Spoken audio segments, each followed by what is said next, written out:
Maybe to start things off, you can start and introduce yourself, what you did before, your background, and a bit of your business. Of course. So I am Stefan. I am the co-founder of Armor Wallet. And in terms of my background, my education is in electrical engineering, robotics, and computer systems automation. So after studying, I transitioned into copywriting, content writing for big brands like NordVPN, ClickFunnels, QGP Limited, Yardist. So I did that for about 7.5 years. I dabbled with YouTube videos for a while. In the meantime, I discovered crypto through my writing for other clients. Eventually, I stumbled upon Play to Earn Gaming, which is when me and a couple of friends created a guild. We had about 150 gamers. We went to a Techstars startup event trying to create a startup. We got an award there. Then we went to a longest business pitch marathon. We helped break a Guinness World Record. After that, we received an investment. We started a startup. I was also during that time the head of growth of a Web3 game similar to League of Legends and Dota 2. Then the project ran out of funding. With my own startup, we joined a business reality TV show for about 6 months. We had a mentor from New York who had 4 successful companies, still has them. We got to the finals and we could not get funding. So that's when I started Armor Wallet, which is an AI-powered wallet. And I can explain it relatively quickly. Wow, that's impressive. You get back a bit in depth regarding the story of Armor Wallet. Like, what were you thinking? What's the problem you focused on? What in the ecosystem in your experience made you think, okay, I want to launch this thing? And what does it do? What Uh-huh. is so unique about it? Okay, so first of all, Armor Wallet is an AI-powered wallet. You can think of it like ChatGPT plus MetaMask plus Unibot. You can talk to it with prompts, and AI agents have the power to execute commands on your behalf. An example would be you could talk to Armor and say, hey, take me to Ethereum that's on base, DCA into Solana for the next week, only if the price doesn't go up by 6%. And it can go out and do that. And you're not going to have to use spreadsheets. So here's a cool story. One of my friends, he wanted to start getting into crypto. He wanted to play a game. He needed an NFT. And he asked me for help. And I said, of course, I've been in the space for about 4 years. This is going to be my pleasure. And you always like teaching people things, right? So he came to my house. We had a simple chat. And I told him, okay, you need to create a Binance account. You need to complete KYC. Then you need to take those funds and send them over to MetaMask. Then you need to learn how to use MetaMask. Then you need to use the same seed phrase to log into a different wallet. You need to bridge assets. You need to pay gas fees. And he completed the process in about 2 hours, give or take. And when he was about to start playing the Web3 game, because the process was super complex, he turned to me and he said, you do realize that this is insanely complicated and everybody thinks that you crypto people are super weird. And that thought stuck with me for a while because when you think about it, most wallets are pretty boring. The user experience sucks. They're not intuitive. You got no idea what's happening unless you've been in the space for a while. And it's just bad, right? In MetaMask, you don't see all of the incoming transactions. You need to go to Etherscan or OKX Explorer to see what's happening, who sent you money. You cannot see your entry prices. So this is the next thing when I really started thinking about it. I have spreadsheets from 2020 and 2021 in Excel and Google Sheets, right?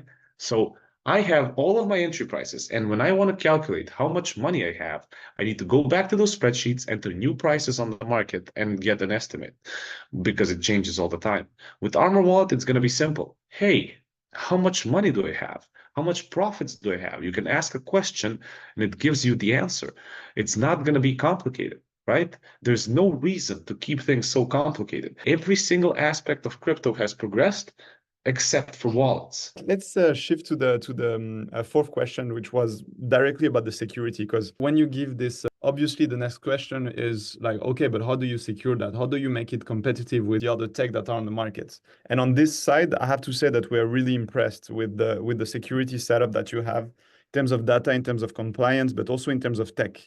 Can you give us a bit like the temperature on this? How did you prepare? Where do you stand comparing to your competitors? So I've been dealing with NordVPN and phishing scams and writing about VPNs and security and cybersecurity for about 3 years. So yeah, Cybersecurity is a major issue that a lot of people don't pay attention to because, everybody can get scammed, everybody can get targeted. When it comes to Armor Wallet, we are dealing with people's finances, which is really important that you do not make any mistakes because the AI can make mistakes. So what are we going to do about it? First of all, we need to stop hallucinations. AI's initial thought is to keep people satisfied, right? As a user, it wants to keep you happy. So we're trying to remove all of those hallucinations, keep it super bare boned because there are only 6 trades that you can do. It's very limited. We're going to use OpenAI for the start. Then we're going to use our own LLM to do all of the computations and the AI. When it comes to security, you as a user need to be in charge of your finances. So Armor Wallet has a couple of things, and this is where things can get a little bit technical. All of the wallets inside of Armor Wallet are non-custodial. So there's going to be a portfolio wallet, a trading wallet, and a gaming wallet. The portfolio wallet is the main thing that only you control, and Armor Wallet will never be able to access it. So you can only send money and crypto coins inside of it. And it's going to function similarly to wallets like MetaMask, Rainbow, all those sorts of things. The trading wallet is interesting because that's where AI agents have the power to mix in. You can think of that as a Telegram bot on steroids because it has that option to do so much more. You can say a couple of commands and it can go out and execute trades for you. Then there is a gaming wallet, which can compartmentalize your gaming assets, which is all of those crystals, gold, potions, swords, wands, staffs of the Olympus. You don't want that mixing in with your Ethereum because personally, I don't look at those coins in the same way. And when it comes to other security measures, we're going to have, so you will be able to tell the AI what's your limit for trading. So if it's $500 a day, it's going to go up to $500 a day. If it wants to go over, it's going to send you a notification. So you're going to have to use two-factor authentication to confirm that. If you want to do portfolio rebalancing, the same thing happens again. If you want the wallet to execute a command, it's going to repeat everything that you said. It's going to be highly, highly specific to make sure it understands everything that you want it to do, and you need to confirm it. It's not going to go out on its own and do crazy things. So to make things super, super clear, Armor Wallet cannot make you money. You cannot type into the wallet and say, hey, here's $100, make me $1 million. That's not going to happen. It can do super, super specific trades. So if you have $1,000 distributed into Bitcoin, Ethereum, Solana, meme coins, and the meme coins start ripping, you can say, hey, Armor, rebalance my portfolio into 10% of each of the top 10 coins and tell me how much gas that's going to cost. That command, super good. The other command, make me money, not super good. And when it comes to security, that's what we're trying to do. A word that came along quite a lot in this conversation, in pretty much any conversation in Web3 these days, is AI, obviously. Everyone's trying to put it a bit everywhere, and now we are in a stage where it's used to say a bit everything. Yeah. Can you maybe try and give us a bit your perception on this? Like, where do we stand as a market, and where do you guys stand at Armor in comparison with this? What is real AI? What is like just the expression of like, hey, we're doing AI? Okay, so I'm going to talk in a personal case, how it happened to me and what we're trying to do. I don't know about everybody else because everybody can just staple the AI term and every service uses AI nowadays, so you can do anything you want, right? In terms of us, personally, when ChatGPT happened, that was one of the highlights of AI for me at the time because it was revolutionary, right? You can ask it a question or ask for steps, and it comes out with everything that you need, all in a list. But you are the person who has to go out and do those things, right? It doesn't have autonomy to complete tasks for you.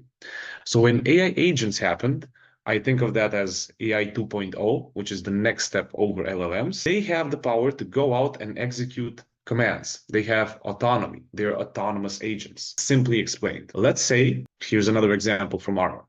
Hey, Armor, list me all of the tokens launched on Base in the past 30 days that have the name AI in them.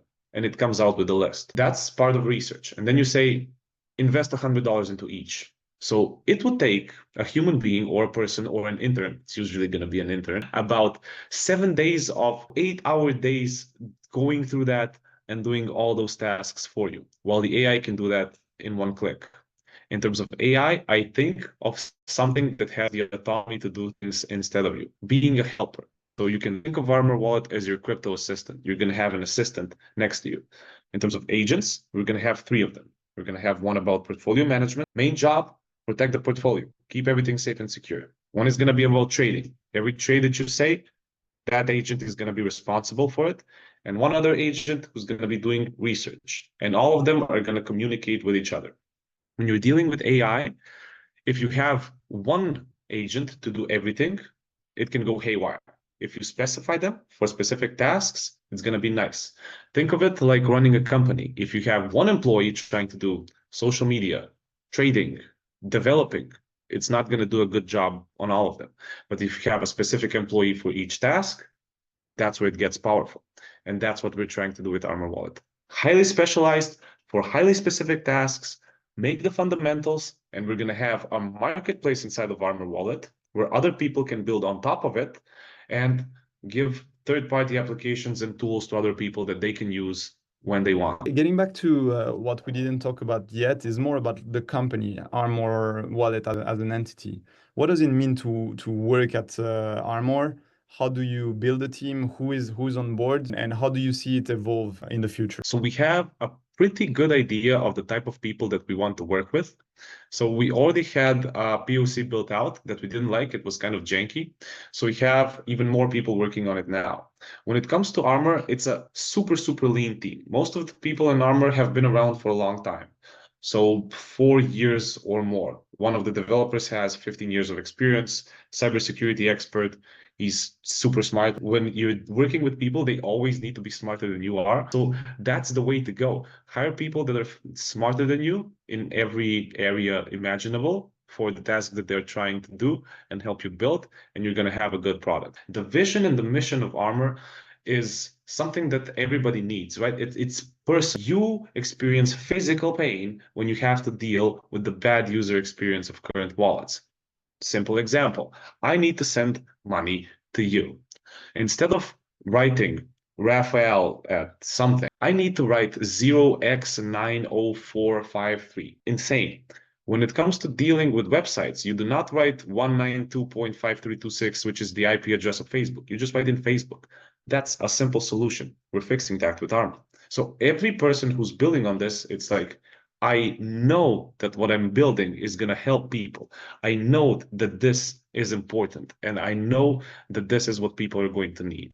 So that's how we approach problems. We want to work with people who want to solve real problems and help themselves first, right? Because we're building Armor for ourselves. I want to use this tool, then everybody else. Well, what is the next step for Armor? Like, where do we stand on your roadmap? What do we wish you for the future? Any good news upcoming? So the beta version of the research part of Armor is going to be complete in about 4 weeks. So early to mid-October, we're going to have something. So if anybody wants to try it out, feel free to DM me, just Stefan Savevski with an underscore on X, or just join our community, follow us on X. You're going to see a lot of updates. That's pretty cool. So we're pumping up the steam when it comes to developing the POC. It's going to be nice. We built one already. It was janky. Now we're improving it. I think this is going to be the one. Next thing, the structure of Armor and how it's going to make money is super important. I think we didn't cover that, and it's related to a good piece of news. So using Armor comes with a 1% transaction fee. It's just like every single trading bot. So all of the trading volume, just 1%. We are going to share half of that 1% with our NFT holders. So we're about to have an NFT campaign about the codex, where people who have a codex will have a referral code. And the only way to use Armor will be through a referral code. So anytime you refer somebody, you're going to get 25% of that trading fee. So from all of their trading volume, you're going to get 25% of the trading fee. And the other 25% of the trading fee is going to be distributed among all of the codex holders. So that's the utility we're trying to bring in. It's a wallet, volume, a lot of volume. That's the use case. We're trying to make it very important to people. We're going to have another call so we can give you more information about the Morse team. Episode number 2 in the making. Thanks, man.